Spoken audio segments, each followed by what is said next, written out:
Israel వరుసగా భీకరమైనటువంటి దాడులతో దాడి చేస్తోంది.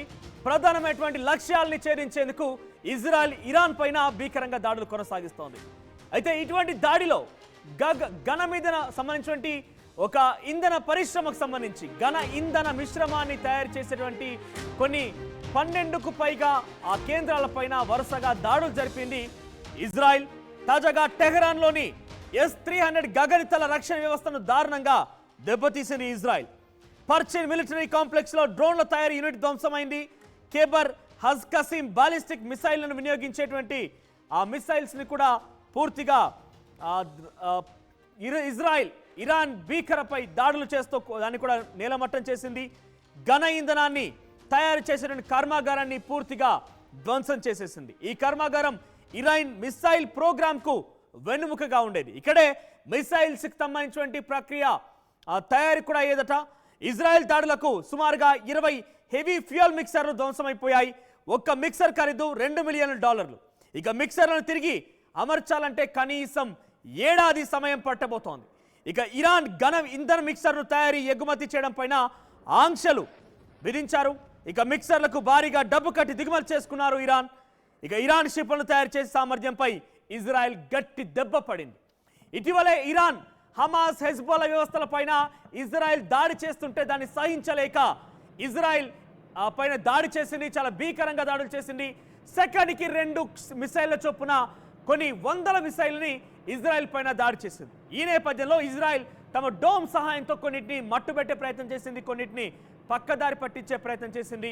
కానీ ఇజ్రాయెల్లో కొన్ని లాంచ్ అయ్యాయి, కొన్ని ప్రధానమైనటువంటి స్థావరాలనే ఇరాన్ దెబ్బతీసింది. కానీ ఇప్పుడు అమెరికా ఇండైరెక్ట్ మద్దతుతో పాటుగా ఇటు బ్రిటన్ మద్దతు కూడా ఇజ్రాయెల్కి దొరికింది. దీంతో ఇజ్రాయెల్ మరింతగా రెచ్చిపోతోంది, ఇరాన్ పైన దాడులకు పాల్పడుతోంది. ఇప్పటికే 2 రోజులుగా కొనసాగుతున్నాయి. ఇజ్రాయెల్ ఇరాన్ పైన దాడి చేయడం కొనసాగిస్తోంది. ఈ నేపథ్యంలో మిసైల్స్ తయారీకి ఉపయోగించేటువంటి ఆ ఘన ఇంధన మిశ్రమాన్ని కూడా పూర్తిగా ఆ పరిశ్రమం లేకుండా కూడా పూర్తిగా ఇజ్రాయెల్ దాడి చేస్తూ భీకరంగా వాటిపైన మట్టుబెట్టే ప్రయత్నం చేసింది.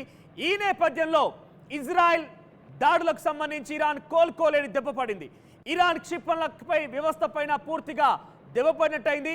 ఇజ్రాయెల్ దాడులతో ఘన ఇంధనకు సంబంధించినటువంటి మిశ్రమాన్ని తయారు చేసినటువంటి ఆ వ్యవస్థల పైన ఆ పూర్తిగా సిస్టమ్ పైన దెబ్బ పట్టడంతో ఒక్కసారిగా ఇజ్రాయెల్ దెబ్బకి ఇరాన్ అతలాకుతలమవుతోంది.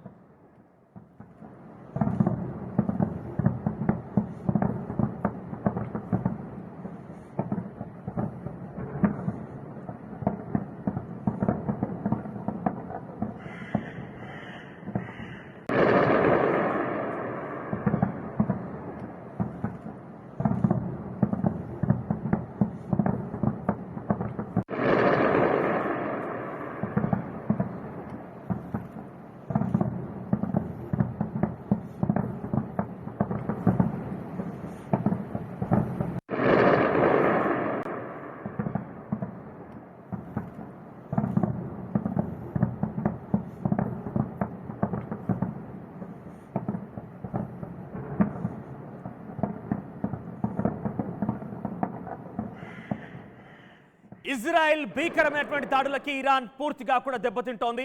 ఏకంగా మిసైళ్ల తయారీ వ్యవస్థ కోసం ఉపయోగించేటువంటి 20 మిక్సర్స్ ని కూడా ఇజ్రాయెల్ తమ దాడుల్లో పూర్తిగా ఖతం చేసింది. ఒక్కో మిక్సర్ విలువ $2 కోట్ల ఉంటుంది. అయితే ఇరాన్ తమపై దాడి చేస్తున్నటువంటి ఇజ్రాయెల్ కి ఏ రకంగా ప్రతిఘటిస్తుందో చూడాలి. మరి ఒకసారి ఇరాన్ ప్రెజెంట్ సిచ్యువేషన్, ఈ భీకర దాడుల తర్వాత ఇరాన్ సిచ్యువేషన్ మనం చూసే ప్రయత్నం చేద్దాం.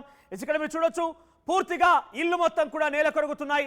చాలా ప్రాంతాల్లో నుంచి ఎక్కడ జనం మొత్తం కూడా తరలి వెళ్తున్నారు. భీకరమైనటువంటి మిసైల్స్ దాడితో ఇరాన్లో తాజా పరిస్థితి ఇది. మనం చూడొచ్చు, ఎక్కడ కూడా ఇళ్ల స్థావరాల్లో ఎవరు కూడా ఉరికినే ప్రసక్తి లేదు. అక్కడ నుంచి చూడొచ్చు మీరు ఏ రకంగా దాడులు చేస్తోంది, మిసైల్స్ లాంచ్ చేస్తోంది అని చెప్పి చూడొచ్చు. సో చాలా భయానకమైన పరిస్థితులు నెలకొన్నాయి ఇరాన్లో. ఇజ్రాయెల్ భీకరంగా దాడులు చేస్తోంది. ముఖ్యంగా అణుబాంబుల వరకు కూడా ఈ పరిస్థితి దారితీసే అవకాశం ఉంది. ఇజ్రాయెల్కి సంబంధించి Iran supreme leader Ali Khamenei ఎక్కడైతే ఏ మసీదు వేదికగా అయితే ఇజ్రాయెల్ని హెచ్చరించాడో అదే టెహరాన్ పైన సుమారుగా టెహరాన్ S-300 గగనతలం పైన వరుస క్షిపణులతో ఇజ్రాయెల్ దాడి చేస్తుంటే అక్కడ భీకరంగా అన్ని కూడా శిథిలావస్థకు చేరుతున్నాయి, అన్ని కూడా బ్లాస్ట్ అవుతున్న పరిస్థితి కనబడుతోంది.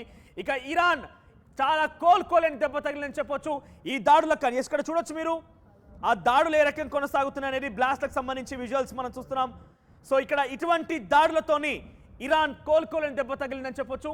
ఇరాన్ ముఖ్యంగా తమ వ్యవస్థను అయితే ఏ రకంగా అయితే ఇతర దేశాలపైన దాడులు జరిపే సమయంలో క్షిపణులు తయారు చేసుకుంటుందో ఆ క్షిపణులకు సంబంధించి ఆ తయారీ వ్యవస్థ పైనే ఇజ్రాయెల్ దెబ్బ కొట్టింది. సుమారుగా 20 మిక్సర్ల పైన దెబ్బ కొట్టింది. దీంతో ఒక్కో మిక్సర్ విలువ సుమారుగా 2 కోట్ల రూపాయలు విలువైనటువంటి ఆ మిక్సర్లు అవన్నీ కూడా. సో ఈ నేపథ్యంలో అవన్నీ కూడా పూర్తిగా శిథిలావస్థ చేరిపోయాయి. సో ఇదంతా కూడా రెన్యువల్ చేయాలంటే ఈ మిక్సర్లని రెన్యువల్ చేసి తిరిగి క్షిపణి వ్యవస్థ తయారీకి సంబంధించి ముందు పడాలంటే సుమారుగా 2 ఏళ్లు పట్టే అవకాశం ఉందట. సో ఇప్పట్లో అది కూడా సాధ్యం కాకపోవచ్చు. ముఖ్యంగా ఈ మిక్సర్లను తీసుకురావడం కోసం కూడా అనేక ఆంక్షలు ఉంటే అన్ని పర్మిషన్స్ పొంది ఇజ్రాయెల్ ఈ మిక్సర్స్ని ఇరాన్ ఈ మిక్సర్స్ని తమ దేశంలోకి లాంచ్ చేసుకుంది. సో ప్రజెంట్ సిచ్యువేషన్ చాలా భీకరంగా ఇరాన్లో ఇజ్రాయెల్ దాడి కారణంగా ఇరాన్ మొత్తం కూడా అతలాకుతలం అయిపోయింది. ఇరాన్ దాడిలో ఈ ఇజ్రాయెల్ చేసినటువంటి దాడిలో ఇరాన్ కోలుకోలేని దెబ్బ తగులుతోంది. సో మరి ఇట్టి పరిస్థితి పైన ఇరాన్ ఏ రకంగా రియాక్ట్ అవుతుందో చూడాలి. ముఖ్యంగా ఇరాన్కి ఇటు పాక్, యుఏఈ, సౌదీకి సంబంధించినటువంటి అధ్యక్షుల మద్దతు కూడా లభిస్తోంది. వారు పూర్తిగా సహకారం ఇస్తామని చెప్తున్నారు. ముఖ్యంగా ఇస్లామిక్ దేశాలన్నీ కూడా ఇజ్రాయెల్ పైన యుద్ధానికి సిద్ధమవుతున్నాయి. ఈ నేపథ్యంలో ఇరాన్ ఈ అందరి మద్దతు కూడగట్టుకొని ఇజ్రాయెల్ పైన ఎటువంటి దాడికి దిగుతుందో చూసే ప్రయత్నం చేయాలి.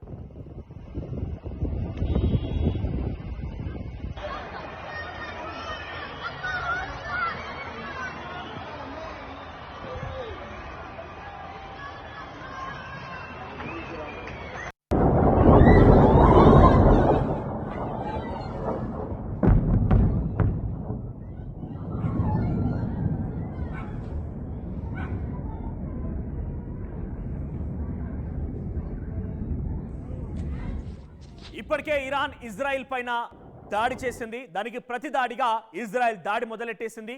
ఈ దాడిలో ఇరాన్ కొంత అతలాకుతలమవుతోంది. మెయిన్ స్థావరాలపైన ఎక్కడైతే ఇరాన్ క్షిపణులను తయారు చేస్తుందో, ఎటువంటి రా మెటీరియల్స్ అయితే మిసైల్ తయారీ కోసం ఉపయోగిస్తారో ఆ ఘన ఇంధన మిశ్రమాన్ని తయారు చేసేటువంటి ఆ మిక్సర్స్ పైన దాడి చేయడంతో ఇరాన్ కొంత వెనుకడిగేసిందని చెప్పొచ్చు. అయితే ఇప్పటికీ ఇరాన్కి అటు ఇస్లామిక్ దేశాల మద్దతు కూడా ఉంది. ఈ నేపథ్యంలో అటు అగ్రరాజ్యమైనటువంటి అమెరికాతో పాటుగా బ్రిటన్ మద్దతు కూడా ఇజ్రాయెల్ దొరుకుతోంది.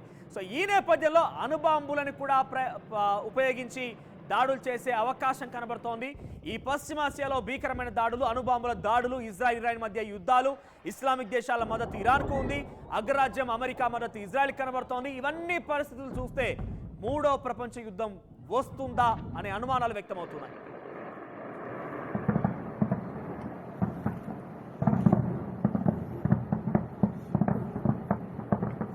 اه اه واضح